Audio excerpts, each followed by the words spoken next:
Hear ye, hear ye. Have you heard the news?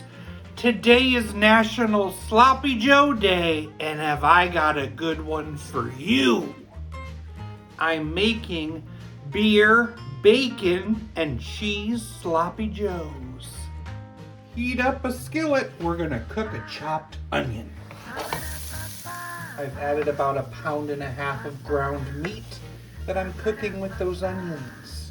Add 1/2 cup of ketchup, a little bit of chili sauce, tablespoon of Worcestershire, tablespoon of Dijon mustard, and 1.5 cups of Guinness. Oh, how I love Guinness. Stir and allow it to thicken about 5 to 6 minutes. Now that it's thickened, I'm going to add some bacon crumbles. I'm adding some thick cut sharp cheddar, and I'll stir it in ever so gently. Beer, bacon, and cheese sloppy joe. Ooh. Mmm. I love that Guinness. My new favorite word is drool. It just rolls right off the tongue.